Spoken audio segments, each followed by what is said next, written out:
Un fils de concierge noir pense pouvoir sauver un système de 500 millions de dollars. Hilarant, à Seattle, chez TechVantage Industries. 200 investisseurs regardent la démonstration de l'Apex 8. Catastrophe et explosion, étincelles, alarme, effondrement. Le empire du PDG Richard Whitmore meurt devant ses yeux. 6 heures de défaillance. Ingénieur perdu. Consultant parti. 48 heures avant la faillite, vient alors des coulisses Samuel Underwood jeune, noir, son badge de femme de ménage accroché à sa poitrine. Whitmore se précipite, lui arrache sa tablette et la fracasse. Ta mère nettoie les toilettes. C'est tout ce que vaut votre espèce. Il le pousse. Reste à ta place, petit. Whitmore vient juste de détruire son seul salut. Samuel savait comment tout sauver. Hier, TechVantage était chéri de Wall Street.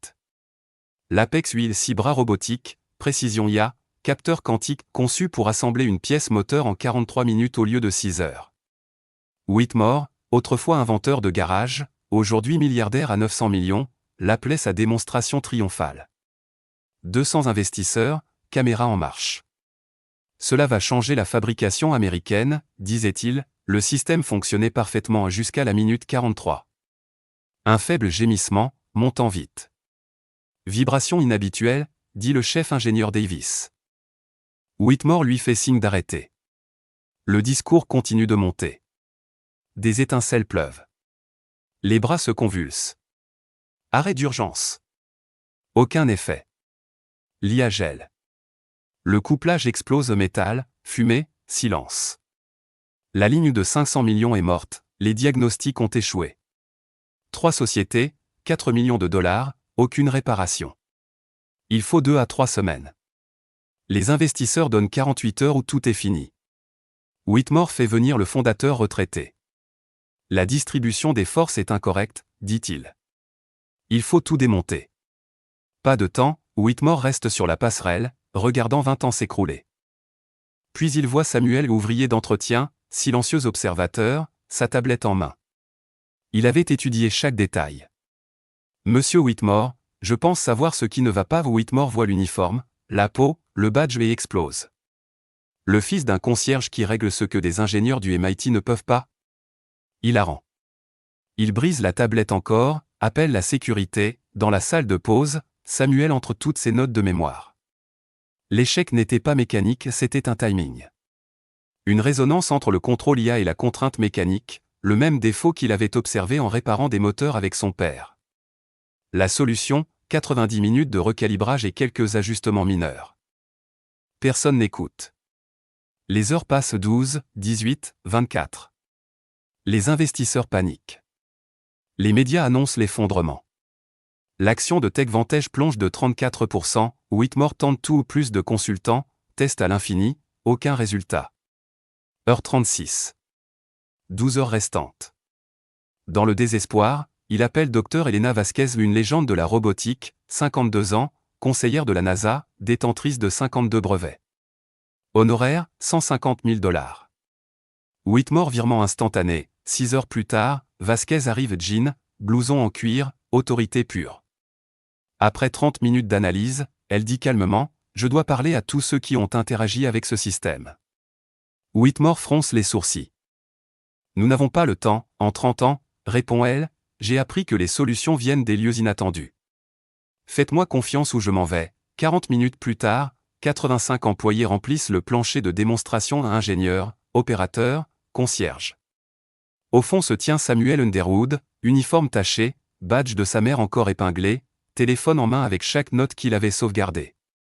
Vasquez était sur le point de faire ce que Whitmore n'a jamais fait, écouter, mais d'abord, l'histoire du don de Samuel, 22 ans plus tôt, dans un petit appartement de Seattle. Le jeune Samuel apprenait les machines aux côtés de son père Thomas, mécanicien diesel qui entendait des problèmes que d'autres ne pouvaient pas. Ferme les yeux, disait-il. Le métal parle si tu écoutes. À 14 ans, Samuel avait réparé un bus de la ville que des ingénieurs ne pouvaient pas. Il avait trouvé une humidité perturbant la prise d'air. Une vanne de 40 $ avait résolu une énigme de 18 000 $. 2 semaines après ses 16 ans, Thomas est mort d'un cancer. Ces derniers mots, écoute le travail, pas les gens, la vie s'est durcie. Les notes ont chuté, l'argent disparu, le rêve universitaire s'est éteint.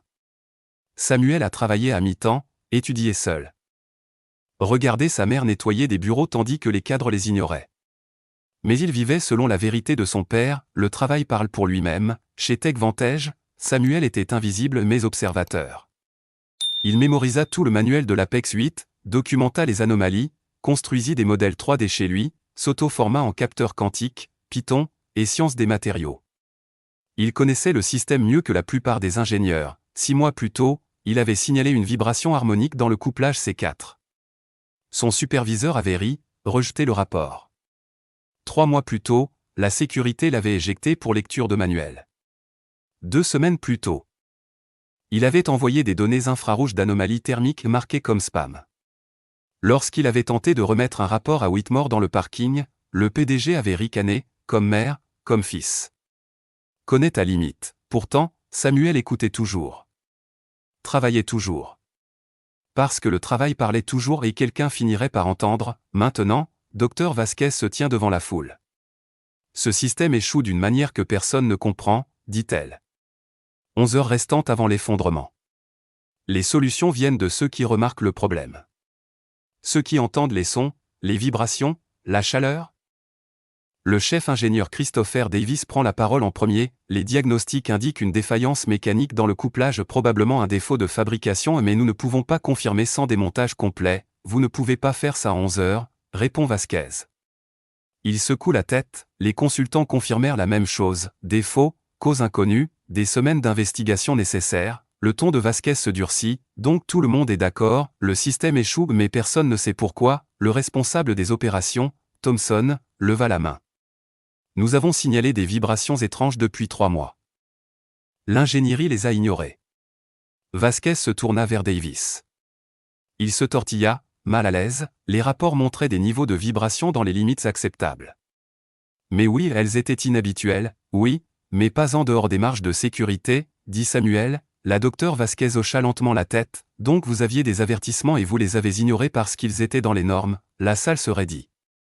Les ingénieurs échangèrent des regards inquiets. Elle s'adressa au groupe. Quelqu'un d'autre a remarqué des schémas particuliers. Jamal, un superviseur de maintenance, prit la parole. Pendant les cycles de nuit, le système sonne différemment, rythmique, presque musical.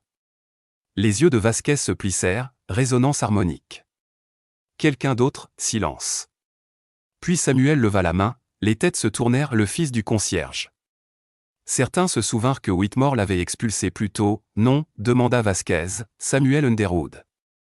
Maintenance de nuit. La voix de Whitmore retentit d'en haut. Docteur Vasquez, nous n'avons pas le temps. Elle leva une main. Il se tut. Qu'avez-vous observé, monsieur Underwood? Samuel se redressa. La fréquence d'impulsion de l'IA et les cycles de contraintes mécaniques créent une interférence harmonique destructrice. Le système ne tombe pas en panne à cause de défauts, il est littéralement déchiré par des ondes de résonance à certaines charges de couple. Silence. Christopher Davis fronça les sourcils. Diagnostic complexe. Votre formation, maintenance, répondit Samuel. Bradley Amondricana, nous avons les meilleurs ingénieurs dessus depuis 6 heures. Et lui, il passe la serpillière. Le ton de Vasquez devint glacial. C'est moi qui décide qui est qualifié. Continuez. Samuel s'avança. 6 mois d'anomalie.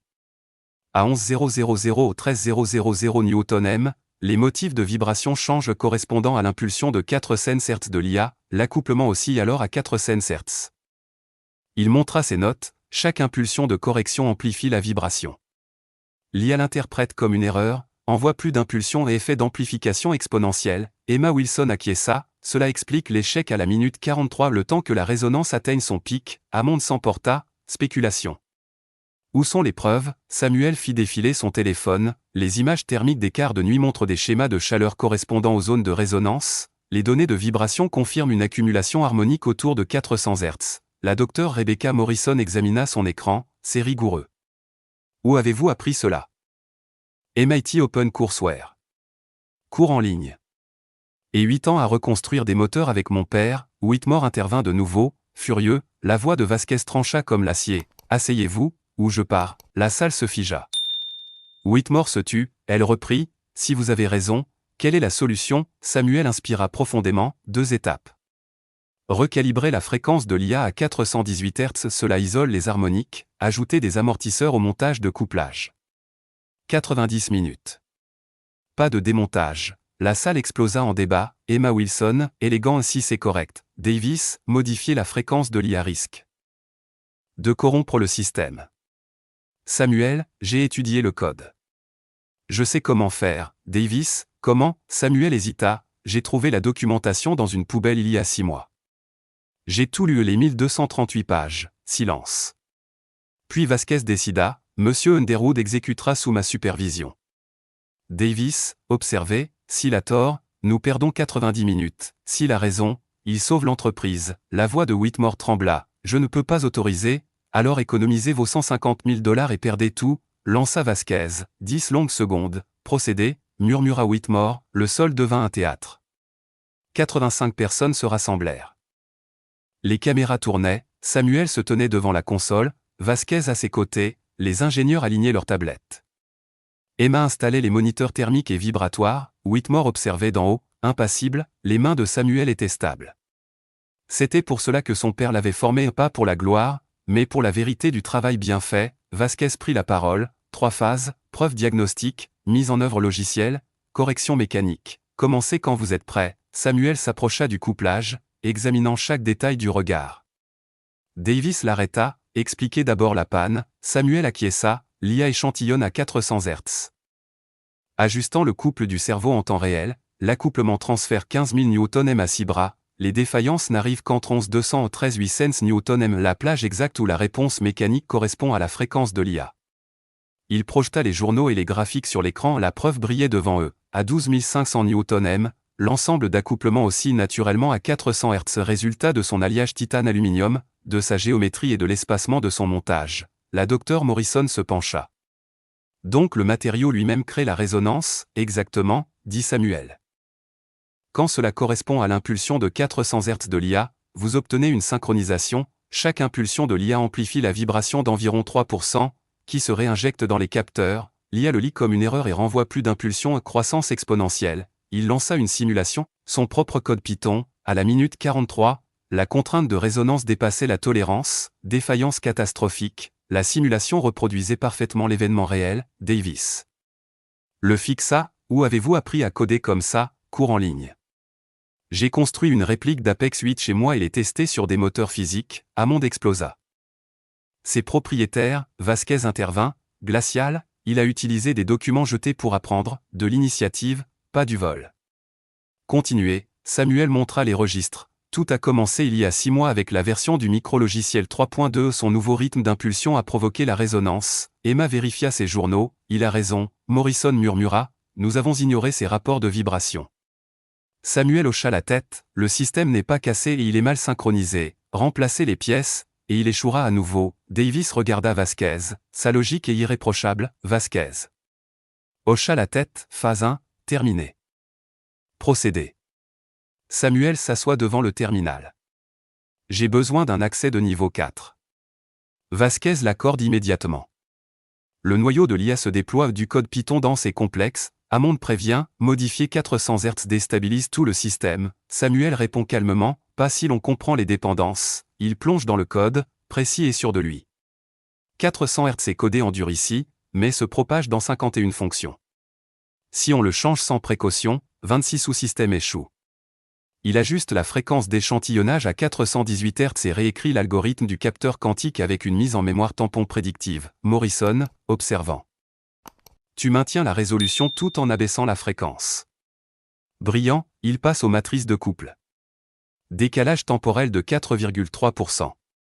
J'ajuste les coefficients pour compenser. 30 minutes plus tard, intégration parfaite. Les moniteurs d'Emma ne montrent aucun conflit. Samuel ouvre le module énergétique. 418 Hz s'harmonise mieux avec le réseau électrique, l'efficacité s'améliore de 6 à 8%, Davis vérifie. Il a raison, Hammond reste silencieux, abasourdi, prêt pour la compilation, demande Vasquez, Samuel hoche la tête. Compilation 0 erreur, 0 avertissement. Le micro-logiciel est téléchargé. Redémarrage, l'Apex 8 se réveille. Vibrant à 418 Hz, diagnostic impeccable. Efficacité accrue, Morrison secoue la tête. Il ne l'a pas seulement réparé et il l'a amélioré, phase 2 terminée, dit Vasquez.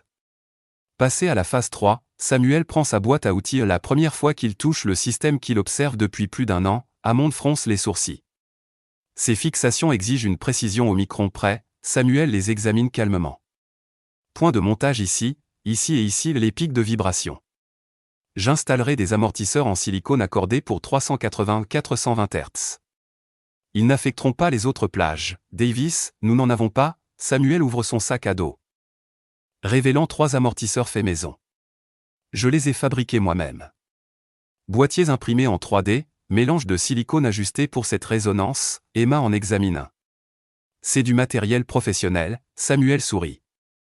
Avec l'imprimante que j'ai reconstruite dans mon appartement, il les installe serrant les boulons avec une précision chirurgicale, expliquant chaque geste. Le but n'est pas zéro vibration, c'est de briser le schéma de résonance. Ces amortisseurs ajoutent un déphasage et réduisent l'amplitude. Chaque mouvement est mesuré, méthodique. La salle est silencieuse. Même Whitmore observe depuis la mezzanine, installation terminée. Dit Samuel. Avec l'isolation de l'IA, c'est stable sur toutes les plages. Emma règle les capteurs. L'Apex 8 redémarre, les diagnostics défilent, fréquence IA 418 Hz, mécanique 398-402 Hz, indice harmonique 0,03, sur, vibration en baisse de 42%, température normale, lancez la même démonstration qui a échoué, dit Samuel. Vasquez hoche la tête. Davis démarre la séquence, l'Apex 8 fonctionne parfaitement 1 minute 5, 10, 20. Tout est fluide, à 11 000 Nm la zone de danger, la vibration reste stable, à 12 500 Nm le point exact de défaillance, rien. Pas d'étincelle, pas de tension. Juste de la précision, 13 000. 13 500. Toujours stable, le couplage harmonique tient à 0,03, dit Morrison, la voix d'Emma tremble. C'est parfait, la minute 43 arrive. Silence. Puis rien ne se produit. L'Apex 8 continue de fonctionner, assemblant sans faute, efficacité 12%. Précision supérieure à la base, les applaudissements éclatent. Des cris, des étreintes, des larmes, Samuel retient ses émotions. Vasquez lui tend la main. Monsieur Underwood, en 30 ans, je n'ai jamais vu une correction aussi élégante. Vous n'avez pas seulement sauvé le système, vous l'avez rendu meilleur. Christopher Davis s'avance. Samuel, je te dois des excuses. Hammond reste muet, la fierté lui nouant la gorge, Emma sourit. C'était le meilleur diagnostic que j'ai vu en 15 ans. Relancez-le, ordonne Vasquez. À 110% de capacité, Davis hésite. Samuel hoche la tête. Allez-y, il le pousse plus fort que jamais à 16 500 Nm, toujours parfait. Aucune tension, aucune résonance. Le système tourne plus proprement, plus vite, plus fort, diagnostics finaux, indice harmonique 0,02, contrainte 66% du maximum, efficacité 14%, thermique 9%, précision de positionnement 0,4 microns, Apex 8, René, et le fils de la femme de ménage vient de sauver un système à 500 millions de dollars. 3 secondes de silence. Puis la salle explose, acclamations, embrassades, larmes. L'entreprise est sauvée. 300 familles conservent leur emploi. Tout cela parce que quelqu'un a écouté l'agent d'entretien, tous lèvent les yeux vers la passerelle d'observation. Richard Whitmore se tient derrière la vitre, le PDG qui s'était moqué de Samuel, qui avait jeté son rapport, l'avait appelé garçon et menacé le poste de sa mère. Son visage mélange soulagement, humiliation et la première lueur de honte. Il ne bouge pas, ne s'excuse pas, il observe simplement une célébration dont il ne fait plus partie. La voix du docteur Vasquez tranche le silence. Monsieur Davis, préparez le rapport. Le système est opérationnel. La crise est terminée. Elle se tourne vers Samuel. Vous et moi devons parler de votre avenir. 2 heures plus tard, dans la salle de conférence. Samuel est assis avec Vasquez, Davis, Morrison, Emma, et 2 investisseurs en visioconférence. Whitmore est absent, nous devons discuter de la position de Monsieur Underwood, commence Vasquez, Davis hoche la tête. J'aimerais offrir à Samuel un poste dans le service d'ingénierie. Associé principal, accès complet au projet, perspective de devenir ingénieur principal d'ici 2 ans. 95 000 $ par an, avantage complet, option d'achat d'actions, Samuel fixe le chiffre 5 fois son salaire actuel. Plus que ce que sa mère gagne en 2 ans, le docteur Morrison prend la parole à son tour. Généreux, mais insuffisant. Notre division aérospatiale vous propose un poste de chercheur principal sous ma supervision. 120 000 $, avec un accès accéléré au rang d'ingénieur principal. La tête de Samuel tourne, les deux offres changeraient sa vie. Puis Vasquez se penche en avant. Avec votre permission, j'aimerais proposer autre chose. Je lance une division de conseil spécialisée dans les problèmes de systèmes impossibles. Je veux que vous en soyez le cofondateur et le consultant principal. 140 000 $. Plus participation aux bénéfices. Je parrainerai personnellement votre master à distance au MIT. Samuel peine à respirer. Pourquoi ? Parce que cette crise a prouvé ce que je sais depuis des décennies, les experts passent à côté de ce que voient les outsiders. Nous avons besoin de votre regard, il pense à ses parents, à toutes les portes qui se sont refermées et lui serre la main. J'accepte. La crise prend fin. Les investisseurs se calment. Les médias affluent. Mais autre chose commence, en moins de 48 heures, le conseil d'administration lance une enquête interne non pas sur la panne, mais sur la direction. Il découvre 14 mois de rapports de maintenance ignorés, modèles de vibration. Alerte thermique, prédictions exactes de la catastrophe. Tous rejetés, 6 mois plus tôt, le rapport de Samuel identifiait la même résonance qui a détruit le système. Hammond l'avait froissé et lui avait dit de retourner passer la serpillière. 2 semaines avant l'accident, le courriel de diagnostic de Samuel avait été bloqué par le filtre de Hammond, qui interdisait aux agents de maintenance de contacter les ingénieurs. Le conseil chiffre le coût de l'arrogance, 850 000 $ en consultation d'urgence, 680 millions de dollars de perte de capitalisation boursière, 120 millions de dollars de contrats retardés, 800 millions de dollars d'impact total. Tout cela aurait pu être évité s'ils avaient écouté un employé payé 18 $ de l'heure. Hammond est licencié pour faute grave, sa carrière terminée. Davis reçoit un blâme et une formation en management. Puis le conseil confronte Whitmore, démissionner discrètement avec indemnité, ou rester sous enquête avec publication intégrale du rapport. L'orgueil le pousse à rester, l'histoire explose en ligne, un agent de maintenance sauve un géant de la tech après avoir été ignoré par le PDG. Les publications deviennent virales. Les actionnaires poursuivent pour négligence. Les clients menacent de rompre leur contrat.